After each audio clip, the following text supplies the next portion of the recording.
voici arrivé à l'exposition Ce matin, universelle de Paris. Paris vise encyclopédie universelle à ciel ouvert pour 365 jours. Paris s'amuse et fait des enfantillages. Paris où l'on tombe amoureux. Paris expose son passé et nous montre le futur par ses ambitions extraordinaires. Après avoir franchi la porte monumentale de l'exposition, j'ai obtenu mon billet et je me suis dirigé vers le Petit Palais, construit l'année dernière pour l'occasion. Pourquoi ? Parce qu'il était rempli de toutes les curiosités qu'un amateur de l'art nouveau peut apprécier.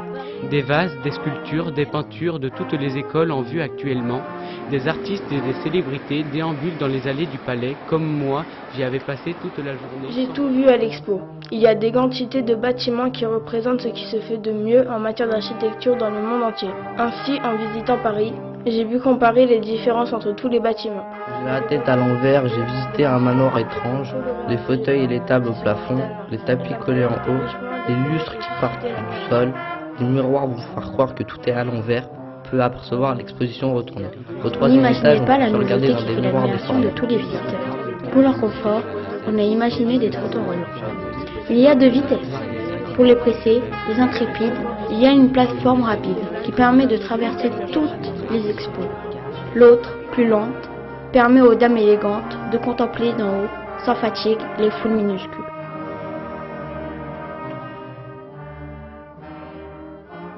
Soirée de printemps, après la pluie, la paupière du couchant Le se palais lève. japonais est très haut. C'est une tour avec des sortes de balcons et un œuf géant, comme dans les contes orientaux. Le toit était recourbé comme dans les pagodes, des dizaines d'arbres. Bonjour ma chère mère, me voici arrivé au terme d'un long voyage. Si seulement tu pouvais voir le palais Lumière, ce splendide monument a été installé pour célébrer le pouvoir de l'électricité. Le palais de la lumière est Mais magnifique. attention, Il brille de la mille lumière feux. vive qui Les jeux d'eau qui ornent l'entrée montent brûlera jusqu'au les ciel. yeux, car Je ne elle me est lasse pas d'admirer cette Aujourd'hui, je splendeur. suis entré dans le palais de l'électricité.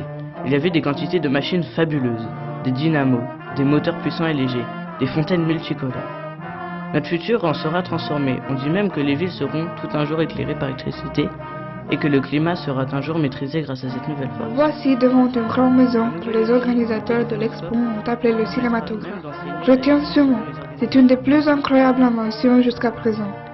Une grande salle, belle lumière, beaucoup de fauteuils et un grand drap blanc tendu. Les photographies étaient projetées, mais ces vues étaient en mouvement. Les inventeurs sont deux frères qui portent le nom prédestiné de lumière, et leur invention crée avec de la lumière la mémoire du monde. Il y avait des rayons invisibles qu'on nomme rayons X, qui transpercent le corps humain. On peut voir le squelette de n'importe qui.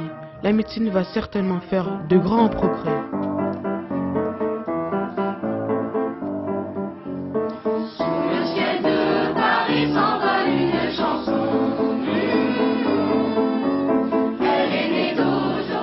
Je viens de descendre de la Grande Roue. Elle mesure 100 mètres de diamètre. Elle pèse plus de 400 tonnes. Chacune de ces nacelles peut abriter 38 visiteurs au moins. De là-haut, le Mes spectacle amis, est immense. ne ratez pas la grande roue quand vous passerez à Paris. Après des heures d'attente, je suis monté dans la nacelle et j'ai eu la sensation étrange de voler. J'avais réalisé un des plus vieux rêves de l'humanité. Plus je m'élevais, plus un délicieux frisson de peur m'envahissait à mesure que je quittais la terre pour dépasser Dès les mon oiseaux. entrée à Paris, je voulus visiter la toute jeune tour dont des artistes comme Maupassant ont dit tant de mal. Comme nous sommes heureux qu'elle n'ait pas été démontée après la dernière exposition de 1889, dont elle était l'attraction principale. J'ai admiré du troisième étage tout un Paris miniature.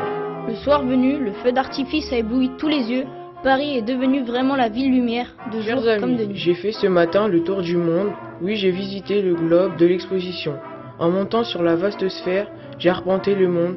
De l'équateur au pôle, à l'intérieur, j'ai admiré le système des planètes et leurs mouvements. L'univers était représenté dans tous ses détails. On ne peut être qu'admiratif devant ces structures impressionnantes de fidélité et de précision.